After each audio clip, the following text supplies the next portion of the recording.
welcome to the Microsoft Fiscal Year 2019 First Quarter Earnings Conference Call. At this time, all participants are in a listen-only mode. A question-and-answer session will follow the formal presentation. If anyone should require operator assistance during the conference, please press star zero on your telephone keypad. As a reminder, this conference is being recorded. It is now my pleasure to introduce your host, Mike Spencer, General Manager, Investor Relations. Thank you. You may begin. Good afternoon, and thank you for joining us today. On the call with me are Satya Nadella, Chief Executive Officer, Amy Hood, Chief Financial Officer, Frank Brod, Chief Accounting Officer, and Carolyn France, Deputy General Counsel and Corporate Secretary. On the Microsoft Investor Relations website, you can find our earnings press release and financial summary slide deck, which is intended to supplement our prepared remarks during today's call and provides reconciliation of differences between GAAP and non-GAAP financial measures. All growth comparisons we make on the call today relate to the corresponding period of last year unless otherwise noted. We will also provide growth rates in constant currency when available as a framework for assessing how our underlying business is performed, excluding the effect of foreign currency rate fluctuations. Where growth rates are the same in constant currency, we refer to the growth rate only. We will post our prepared remarks to our website immediately following the call until the complete transcript is available. Today's call is being webcast live and recorded. If you ask a question, it will be included in our live transmission, in the transcript, and in any future use of the recording. You can replay the call and view the transcript on the Microsoft Investor Relations website. During this call, we will be making forward-looking statements, which are predictions, projections, or other statements about future events. These statements are based on current expectations and assumptions that are subject to risks and uncertainties. Actual results could materially differ because of factors discussed in today's earnings press release, in the comments made during this conference call, and in the Risk Factor section of our Form 10-K, Forms 10-Q, and other reports and filings with the Securities and Exchange Commission. We do not undertake any duty to update any forward-looking statement. And with that, I'll turn the call over to Satya. Thank you, Mike, and thanks to everyone on the phone for joining. We're off to a very strong start in fiscal 19, delivering record revenue and profit. Every organization today needs tech intensity to compete and grow in an increasingly digital world. There are two aspects to this. Think of it as a simple equation. First, every organization needs to be a fast adopter of best-in-class technology. Second, they'll need to build their own proprietary digital capability. Our cloud platforms and tools enable our customers to build tech intensity while ensuring we're addressing their tough questions around trust, both trust in technology and trust that they have a partner whose business model is aligned to their success. No customer wants to be dependent on a provider that sells them technology on one end and competes with them on the other. Getting this equation right is key to their success going forward. Microsoft is uniquely positioned to help. Now I'll briefly highlight how we're innovating across our solution areas. A little over a year ago, we introduced Microsoft 365 to help organizations of all sizes empower their employees in the modern workplace. Today, it's a multi-billion-dollar business that gives our customers a path to the cloud and broadens our reach with new and underpenetrated markets. Customers from large multinationals like Eli Lilly to Rio Tinto first-line field workers to small businesses are all choosing Microsoft 365. Cybersecurity is a central challenge. Microsoft's security differentiation is based on two things. First, our unparalleled operational security posture. Second, our comprehensive product suite spanning identity, information, application, and device protection. We analyze more than 6.5 trillion signals each day, process 450 billion authentications monthly, and scan 400 billion emails for malware and phishing each month. This massive signals generate insights that fuel security innovations for customers. New capabilities in Microsoft 365 detect, investigate, and remediate sophisticated cybersecurity threats across every endpoint, saving IT professionals thousands of hours.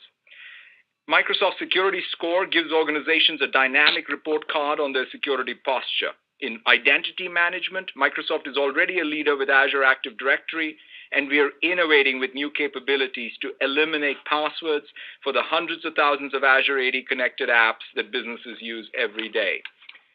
The future of productivity and collaboration will be defined by AI innovation and new AI-driven features across Microsoft 365, from automated slide design to proactive Cortana reminders to enhanced search experiences and real-time meeting transcription to org analytics, are all augmenting human capability, making it easier for people to focus on what matters most.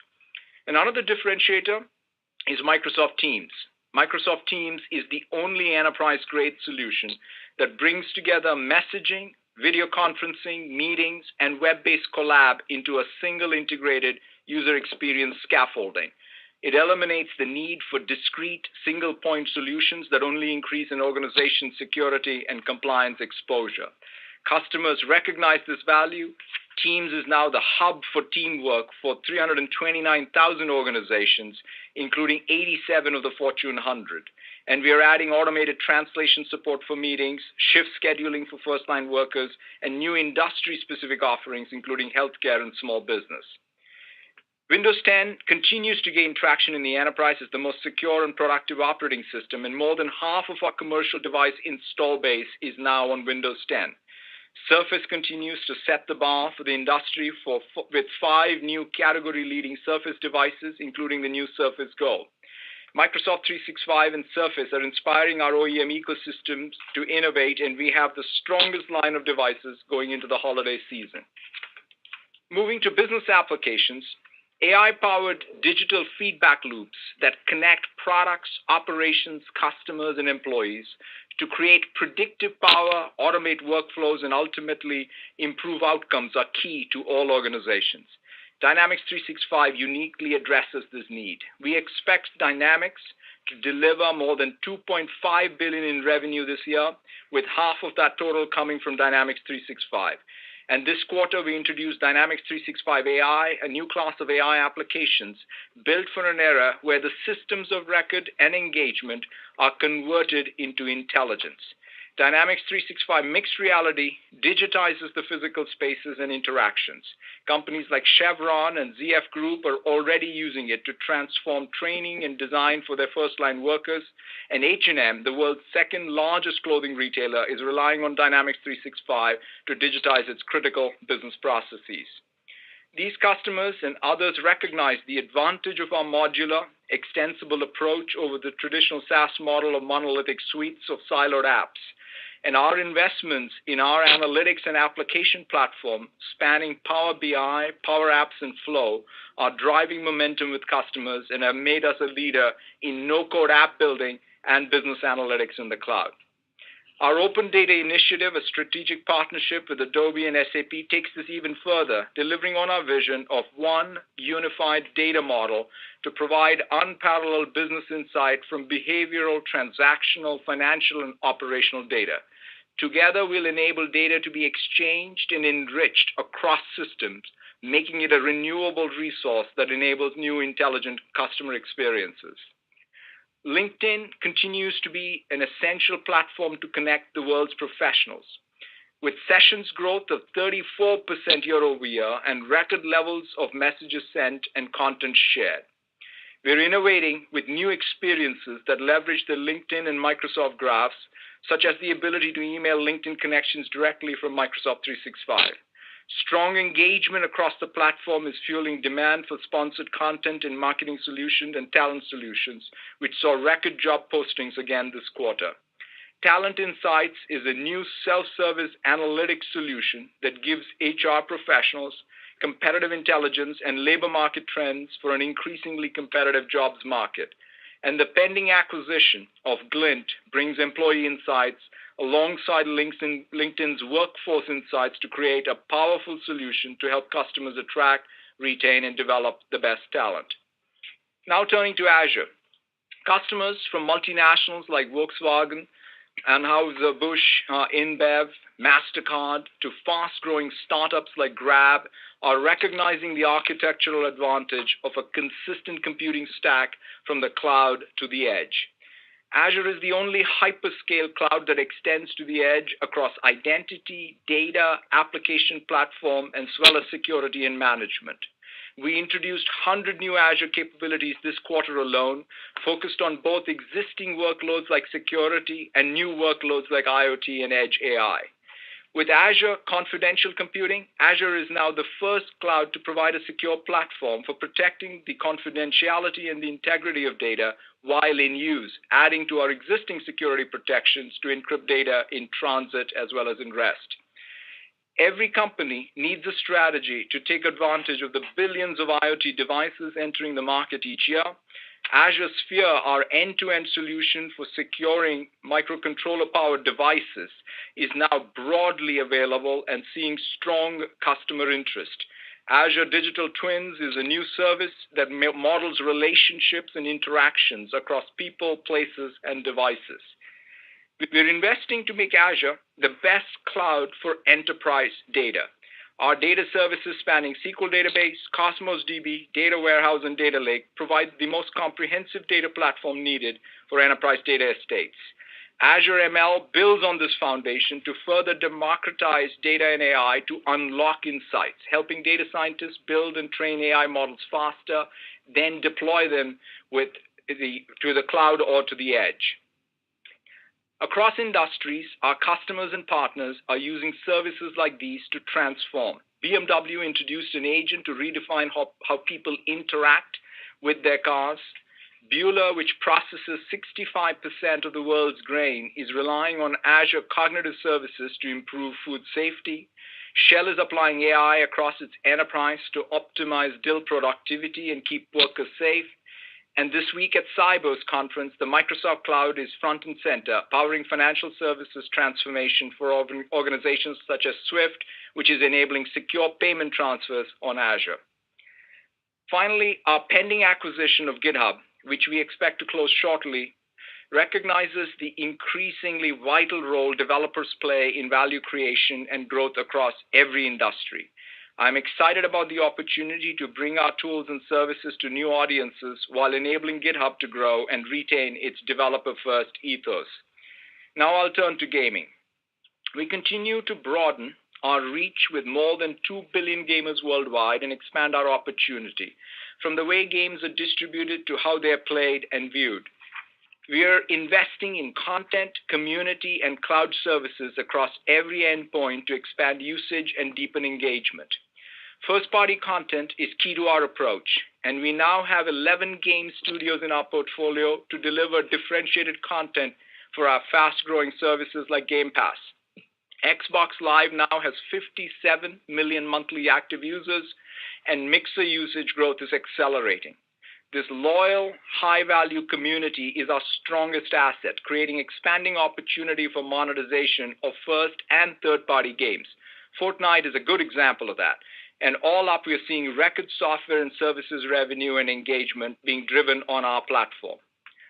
Earlier this month, we announced Project xCloud, a breakthrough game streaming technology that puts gamers at the center of their gaming experience, enabling them to play games in high fidelity wherever and whenever they want on any device. And it'll empower game developers to scale to hundreds of millions of new users across devices. It's early days, but I'm excited about our roadmap. Across our businesses, we are accelerating innovation, picking the right secular trends, investing in large growing markets, many of which are still in their infancy. Additionally, every one of our solutions is reinforcing our core intelligent cloud and intelligent edge platform. Not only are we optimistic about the opportunity for us and for our customers, we also recognize our responsibility. We were one of the first companies in the United States to require suppliers doing substantial business with us to provide paid time off for their employees. And this quarter, we took a further step to ensure that these suppliers also provide their employees with paid parental leave. We're ensuring that our enterprise-class security innovation not only helps our largest customers, but also protects small businesses and consumers who are often the most vulnerable to attacks. Finally, we are putting AI into the hands of change makers to address society's most pressing challenges with initiatives like AI for Humanitarian Action, which supports critical disaster recovery efforts around the world and more. This recognition of our broader responsibility, coupled with our bold innovation, makes me incredibly optimistic about our opportunity ahead. With that, now I'll hand over to Amy, who will cover our financial results in detail and share our outlook, and I look forward to rejoining you for questions. Thank you, Satya, and good afternoon, everyone.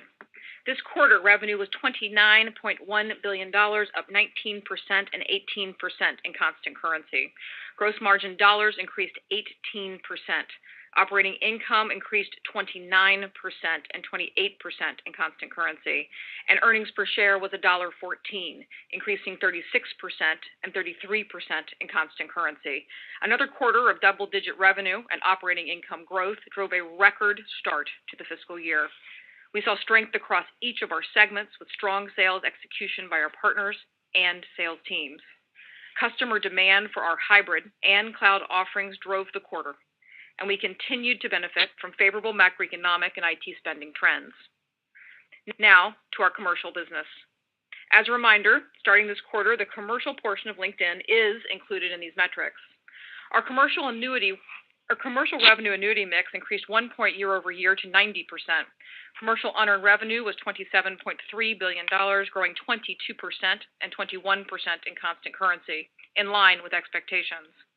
On an expiry base that was roughly flat year over year, commercial bookings were better than expected and increased 15% and 16% in constant currency, benefiting from larger, long-term Azure contracts, growth in Azure consumption overages and pay-as-you-go contracts, and strength in on-premises revenue. These contract types impact bookings, reported revenue, and unearned revenue in different ways. Let me explain. First, under ASC 606, hybrid and on-premises offerings drive bookings growth and more in-period revenue recognition. Therefore, there is less impact on unearned revenue. Second, growth in Azure consumption overages and pay-as-you-go contracts drive bookings growth and in-period revenue, but have little impact on unearned revenue. And finally, long-term Azure contracts drive significant bookings growth, but have a smaller impact on in-period revenue and unearned revenue. The inclusion of LinkedIn results was immaterial to the growth rates of commercial unearned and commercial bookings. Commercial cloud revenue was $8.5 billion, growing 47% and 46% in constant currency, with strong performance in the U.S., Western Europe, and the UK.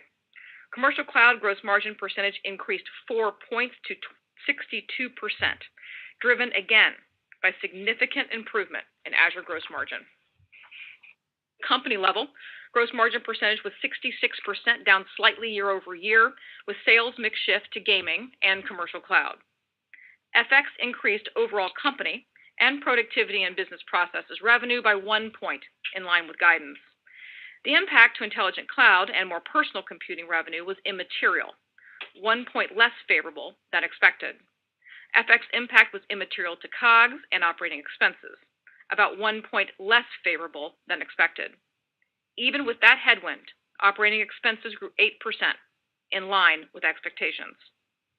Our engineering and sales capacity investments in large growing markets continue to deliver differentiated value for our customers, while generating material operating income leverage.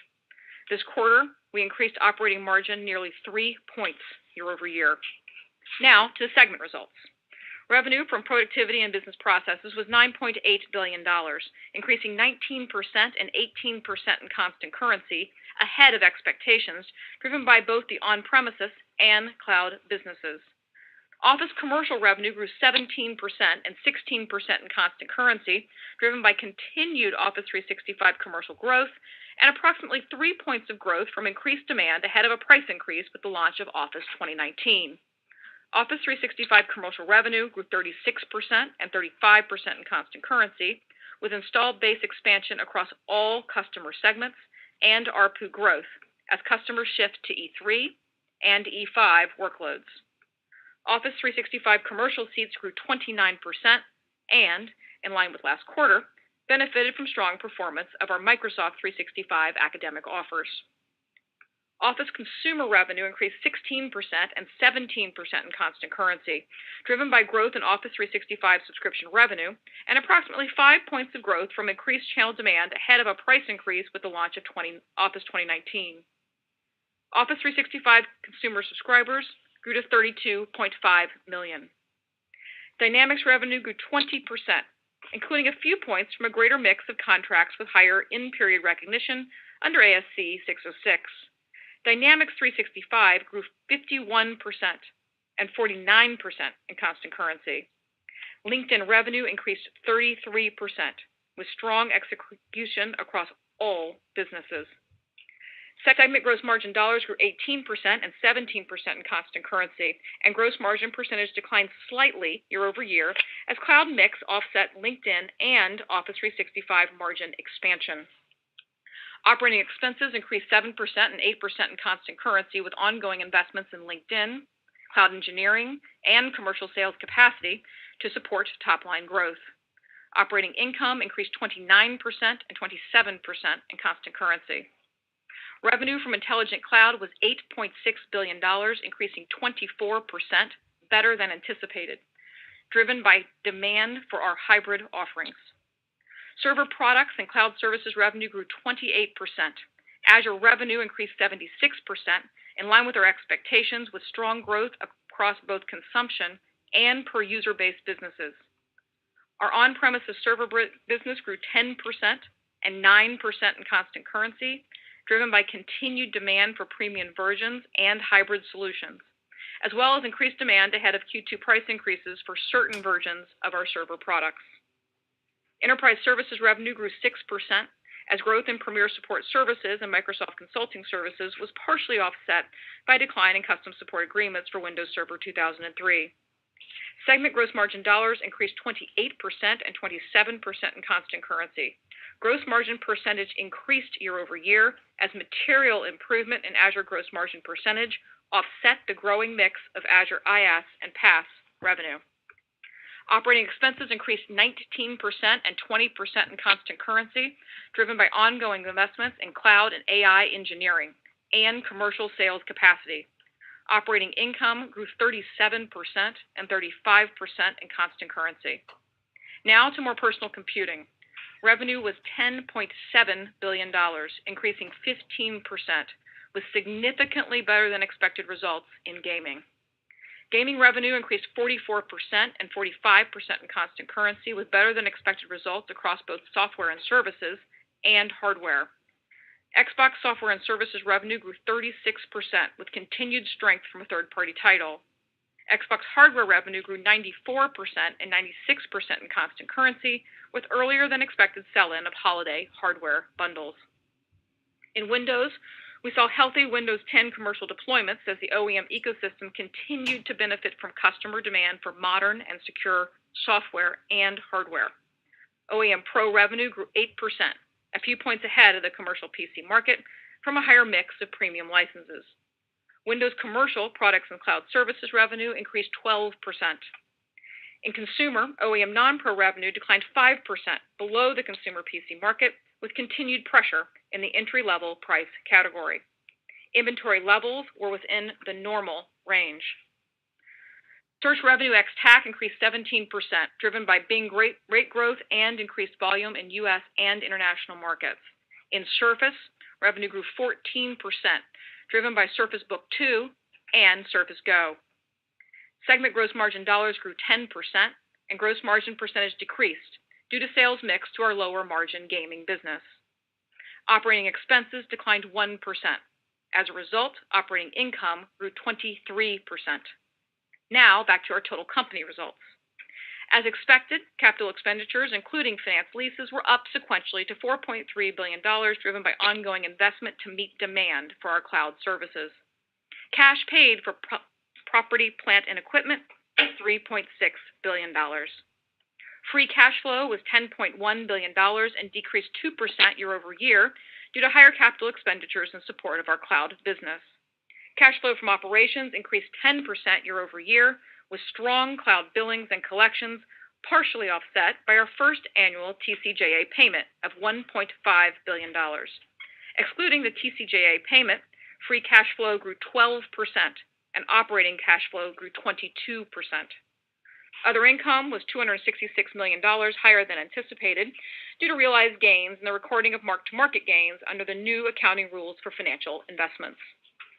Our effective tax rate was 14%, As a reminder, Q1 and Q3 rates are impacted by the volume of equity vest during those quarters. This Q1, the impact was a bit more than expected due to the movement of our share price within the quarter. And finally, in line with our continued commitment, we returned $6.1 billion to shareholders through dividends and share repurchases, an increase of 27% year over year. Now, let's turn to our outlook. Given that we expect the GitHub acquisition to close shortly, my commentary includes the full impact of the deal, including purchase accounting, integration, and transaction-related expenses, based on our current understanding of the purchase price allocation and related deal accounting. We continue to expect the deal to be minimally dilutive to FY19 and FY20 EPS on a non-GAAP basis and accretive to FY20 operating income on a non-GAAP basis. For Q2, first, FX. Assuming current rates remain stable, we expect no impact to revenue growth. FX should decrease COGS and operating expense growth by approximately 1 point. Second, our commercial business. We expect another quarter of healthy performance with solid bookings growth. Commercial unearned revenue is expected to grow approximately 19% year over year, even with the ongoing shift toward the cloud contracts discussed earlier.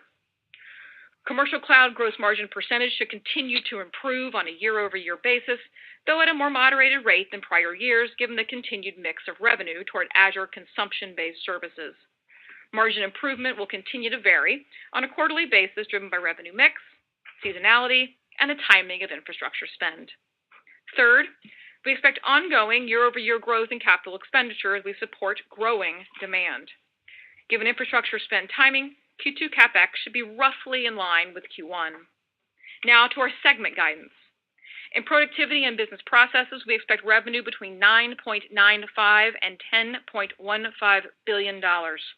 Office Commercial and Dynamics should continue to exhibit double-digit growth, driven by strong cloud performance, but with some moderation due to the on-premise drivers discussed earlier. Office Consumer will see continued momentum and new subscribers, but overall revenue growth will be negatively impacted as channel inventories normalize. LinkedIn revenue growth should remain healthy, though on a stronger prior year comparable. For Intelligent Cloud, which includes GitHub, we expect revenue between $9.15 and $9.35 billion. In Azure, we expect healthy growth across our consumption and per-user-based businesses, though per-user services growth will moderate, given the size of the installed base. In more personal computing, we expect revenue between $12.8 and $13.2 billion. OEM Pro revenue growth should be in line with the commercial PC market. As a reminder, prior year comparables strengthen throughout the remainder of the year. In Windows Commercial Products and Cloud Services, we expect continued strength, as well as the benefit of a low prior year comparable. And for OEM Non-Pro, we expect similar dynamics to Q1. In Surface, revenue growth should accelerate, with the impact of recently launched devices including Surface Pro 6 and Surface Laptop 2. Search ex-TAC results should be similar to Q1, with durable growth in rate and volume. In gaming, we expect revenue growth to moderate due to a prior year comparable that included the launch of Xbox One X. Software and services growth should be similar to Q1, with continued benefit from a third-party title, plus overall platform strength. Now, back to our company results. We expect COGS of $12.2 to $12.4 billion and operating expenses of $9.8 to $9.9 billion. Other income and expense should be approximately $50 million as interest income and investment gains are partially offset by interest expense. And finally, we expect our Q2 effective tax rate to be slightly above the full year estimate of 17%. Now, a few comments on the fiscal year. First, FX. Assuming current rates remain stable, we expect a 1-point headwind to full-year revenue growth, with any benefit in H1 offset in H2. FX should decrease COGS and operating expense growth by approximately 1 point. Second, operating expenses. We remain unchanged in our commitment to invest in strategic priorities that are key to driving long-term value creation. With the addition of GitHub as a strategic priority, we now expect operating expenses to grow roughly 8%. Growth excluding GitHub is expected to be in line with our prior guidance of roughly 7%. Third, on operating margin. Even with the full GAAP impact of GitHub purchase accounting now included in our guidance, we continue to expect our operating margin to be up slightly year over year. Margin leverage is a direct result of our focused investments in the right technology trends, coupled with consistent execution.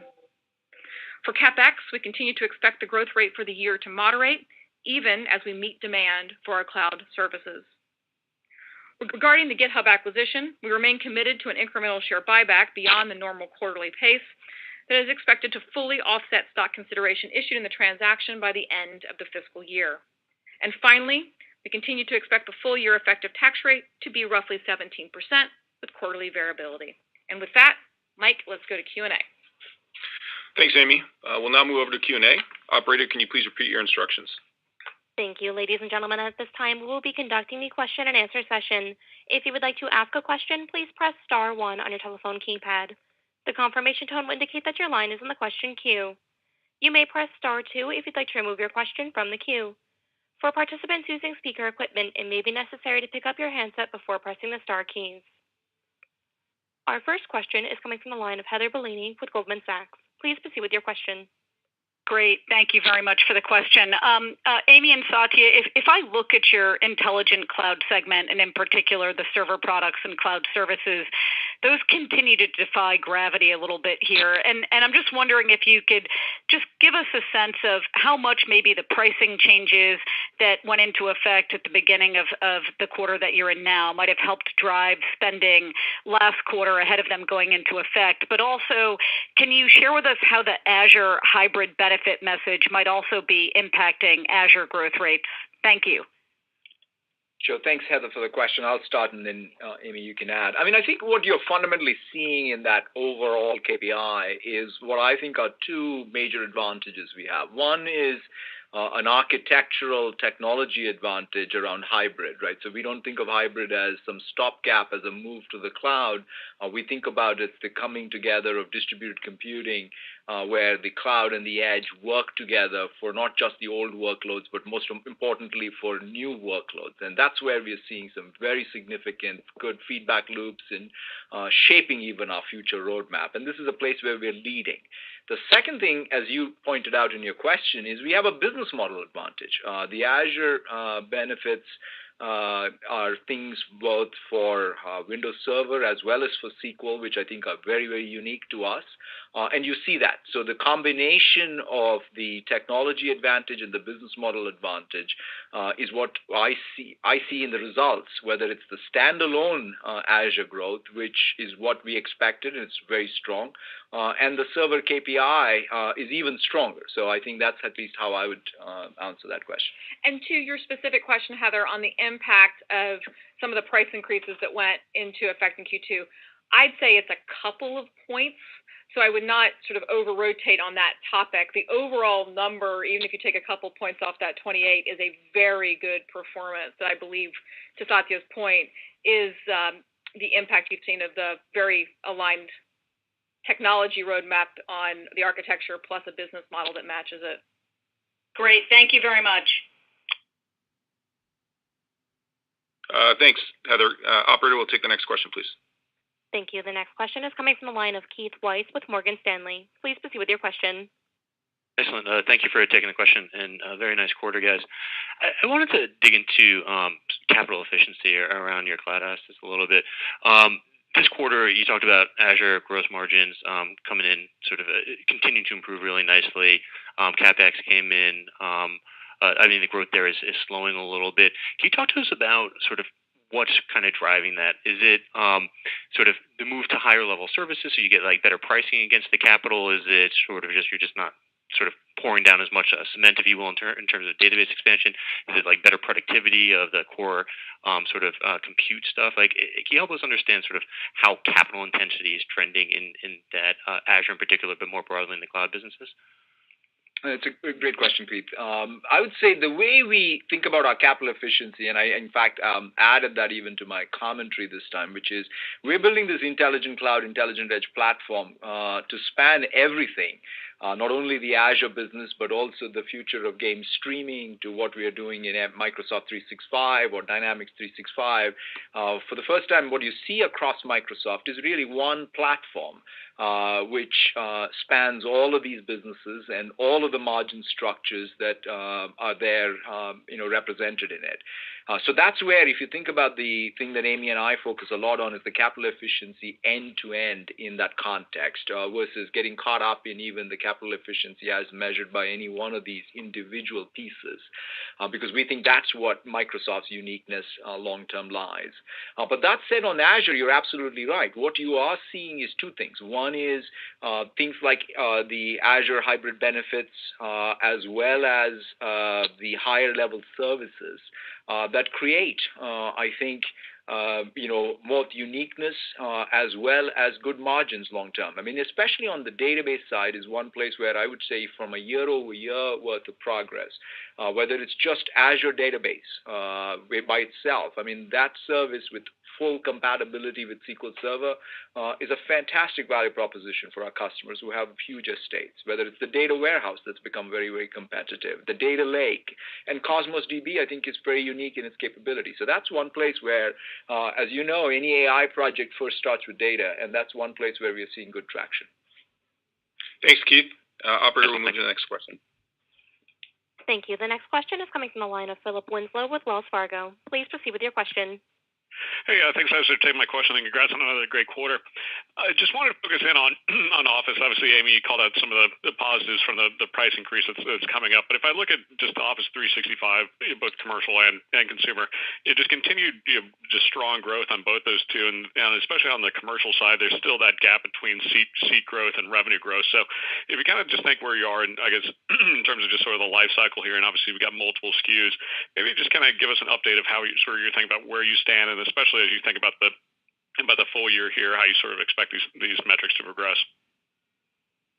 Sure, and I'm actually going to expand my comments a little bit, because the sales motion is really broader than Office 365. The sales motion is really about Microsoft 365, and what that encompasses is both the Office 365 value proposition, but also our management and security value proposition with EMS, as well as advanced threat protection and Windows value that shows up in that Windows commercial services KPI.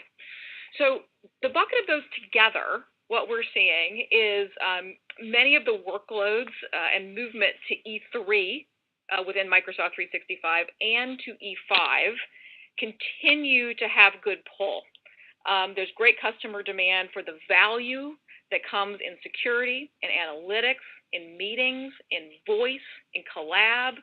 And I think when you look at the value, I think we feel good about the opportunity to continue to move these users, including new first-line or front-line users that we've not had access before. We've got room on user growth, which is you continue to see that number go up across segments. And we've got room in ARPU, which you've continued to see us have. So in many ways, your question shows itself in Office, but the trends are the same if you look at EMS growth or if you were to look at that Windows commercial growth number.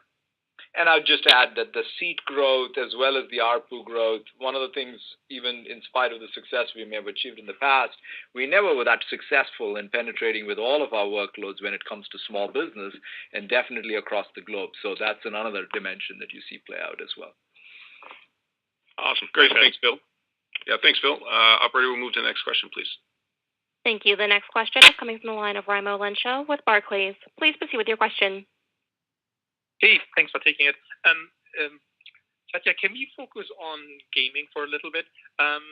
With the xCloud, you kind of announced something that the whole industry has kind of been dreaming about. It's like the holy grail where you want to go, eventually have it all in the cloud, deliver from the cloud as a subscription service.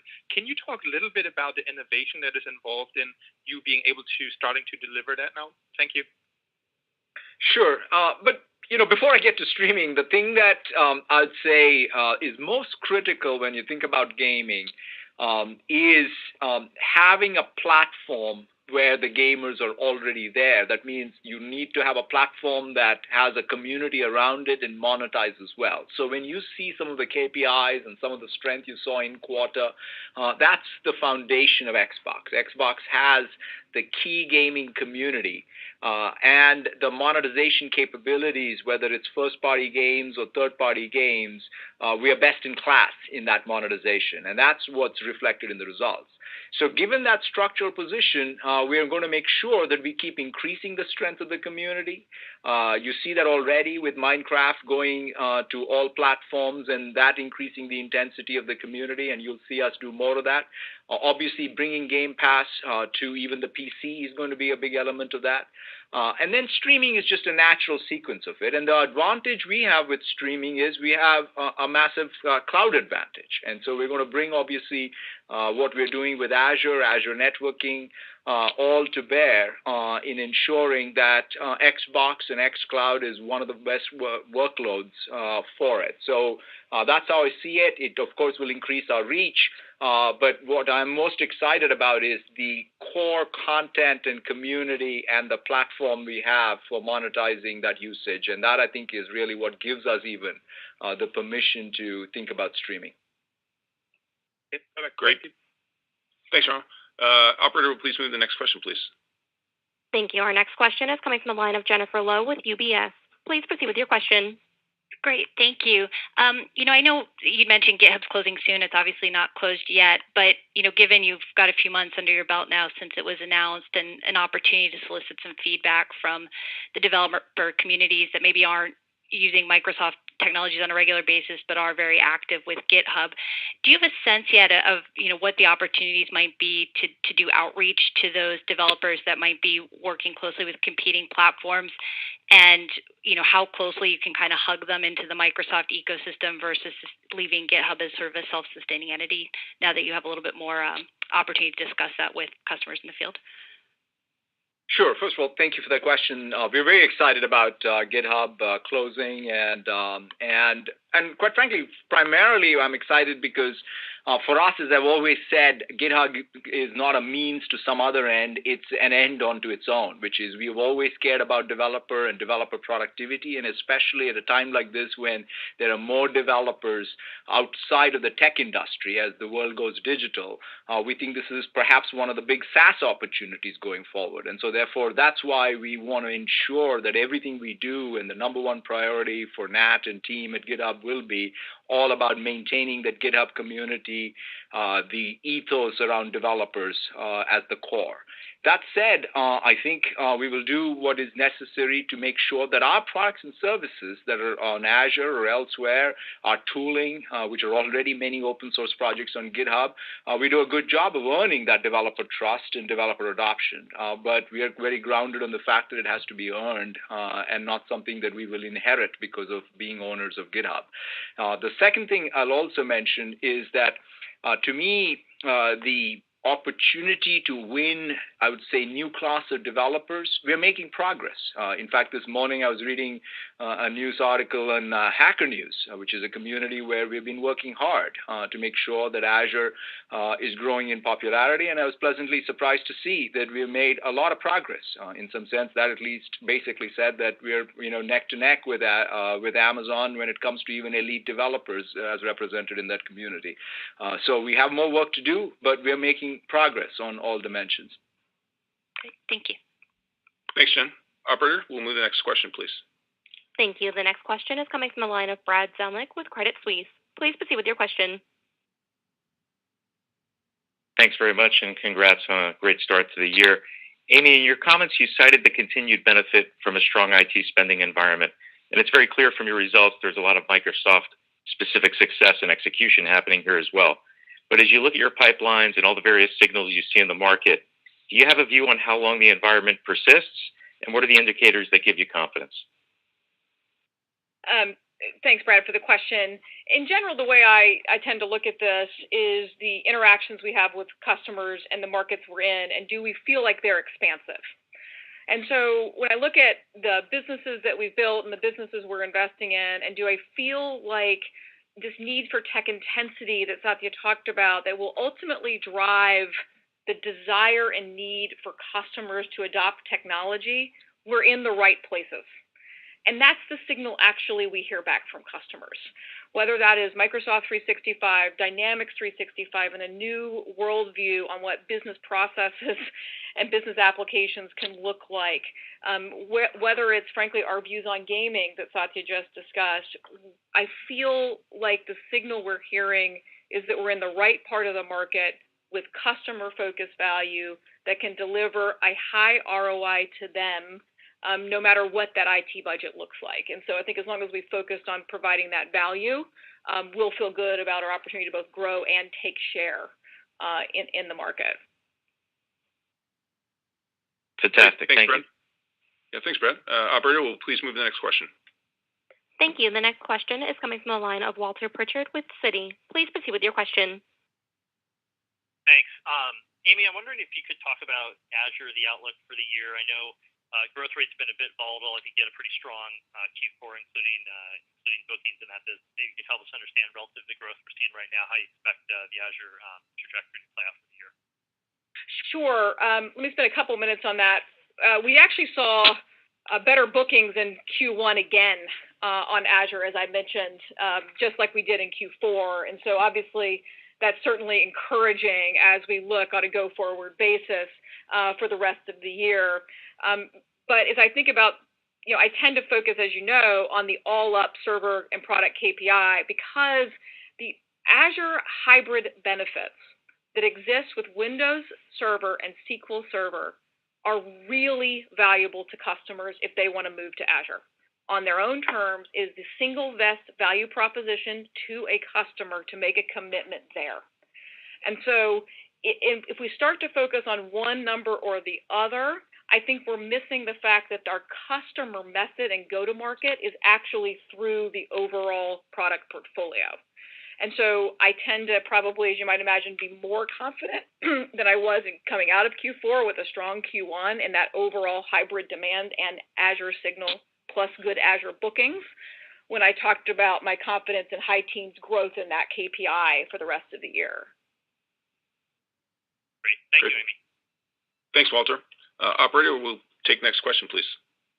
Thank you. Our next question is coming from the line of Mark Murphy with JP Morgan. Please proceed with your question. Thank you, and I'll add my congrats. Amy, last quarter you mentioned that you could see increased volatility in commercial bookings growth as you were talking about the commitments were increasing to larger and longer term agreements. But this quarter, the expiry portfolio was flattish, and yet your commercial bookings grew 16%. I think presumably a very powerful performance with the renewals, the expansions, and the new bookings. And I don't think you repeated that comment about bookings volatility in the same way. So I'm just curious, maybe could you help us connect the dots on that performance and also the potential for volatility in either direction going forward? Sure, thank you. That's a great question. You will see volatility in the bookings number for the reasons we've laid out before, the changing expiry base, but also large contracts and commitments done by Azure. And to your point, we actually saw it this quarter because we again saw quite good performance in some of these larger long-term Azure contracts, which added on a flat expiry base to that 15% bookings growth, which was good.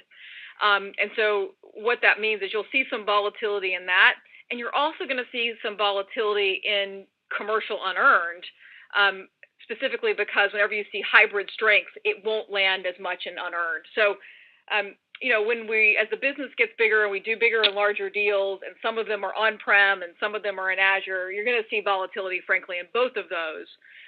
But what I try to do is think about the impact of all the key data points, which is how do we do in quarter? How did we do on the unearned revenue on the balance sheet? And how do we do in overall bookings? And if I triangulate between all those three, just like I did in Q4, I feel really good about our commercial performance. Thank you. Great. Thanks, Mark. Operator, we'll move to the next question, please. Thank you. The next question is coming from the line of Ross McMillan with RBC Capital Markets. Please proceed with your question. Thanks so much. Maybe two for Amy. Just first on that KPI of Azure plus server products, that high teens number was obviously a lot better this quarter. But is that still the framework for the year? And then actually on Windows, we've seen such elevated strength on the Pro side, I think because of the corporate Win 10 cycle. And I wondered if you could just, as we think about the back half of the current fiscal year, when we come up against some tougher comps, I wondered if you could just help us sort of think through that and how we should think about the puts and takes on that refresh cycle. Thanks. Sure. On the first question on the server and products KPI, obviously the strong performance this quarter gives me higher confidence in my commitment to high teens growth in that number. But I'll update that generally longer in the quarter. It will give me through Q2 before I make a longer commitment. And then separately on Windows 10 and the strength we've seen in OEM Pro, and I would also say it mirrors in some ways. You're also going to see some of that growth and strength in Windows Commercial. So let me answer them a bit together. The Windows 10 Pro strength and I think commercial strength we've seen, we continue to see good signs on the commercial refresh. Really, security, manageability of modern hardware and software together continues to be a good signal for us. We continue to watch the end of support. It's really critical for us, for customers to have a terrific experience as we upgrade them and ask them to move to Windows 10 with a lot of value. That end of support is about 5 quarters away. So we'll continue to expect good signal and good demand in that Pro segment. And it should, to your point, match increasingly the market. And we do get to some slightly bigger comps in H2, which I would agree with.